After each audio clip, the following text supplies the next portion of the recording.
one of the things that came up was the that new virus. No one knows what it is, but I'm not going to talk about the virus in any depth because I don't know nothing about it. But what I will say, viruses are real. They do happen. We are these like biological creatures, and we're susceptible to. My fake tooth palette solo is susceptible. We're susceptible to viruses and so on. So they do happen, and it was sometimes a little battle. Or no, not even sometimes. There is actual battle between scientists, and viruses. They try to combat them and they catch them. Quite early typically. There's very rarely outbreaks as such, and if there is an outbreak, it's contained quite quickly. You might see that it starts in a particular area. Some lives were lost, unfortunately, but they're contained. But there's also the other school of thought that they're created, and not necessarily created, man-made, which they do all the time anyway, but they're put out into the wild on purpose, and no one knows for real. Sometimes it's human error, but also as part of black history, which I do know that scientists, British and American, Dutch, whatever, Europeans, they've tested viruses, they've tested new medicines, not medicines, but injected people with syphilis and AIDS and other diseases to test them. So I'm always suspicious when a new virus happens. It's in China, I think, is where the biggest outbreak. There's been an outbreak in Mexico as well, apparently.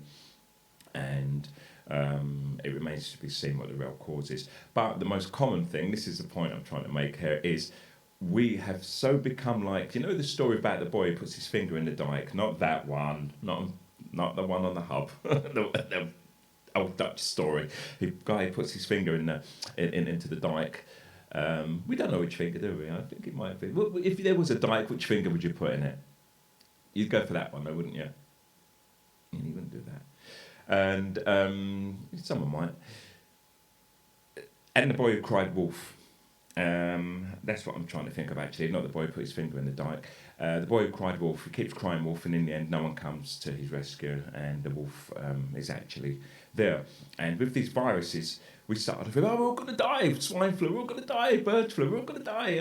Like killer bees, we're all going to die. And we keep on getting these scares all the time. And what I've noticed from the people I've talked to in real life, which isn't many, but I still get a picture because they're quite open-minded and so on, quite educated. And from Facebook, is that no one cares.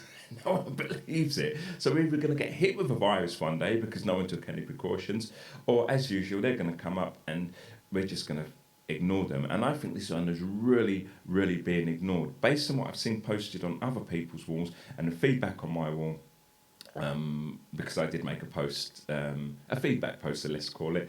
No one cares, everyone's just making jokes, and no one's actually said anything serious, like, no man, this could, and typically a few years ago, if I said swine flu was nonsense, people would have said, oh man, you've got to be careful, you don't know, you're not a scientist, and they would have argued, till they were blue in the face, but this time, no one cares. So I wonder what that's all about. OBG.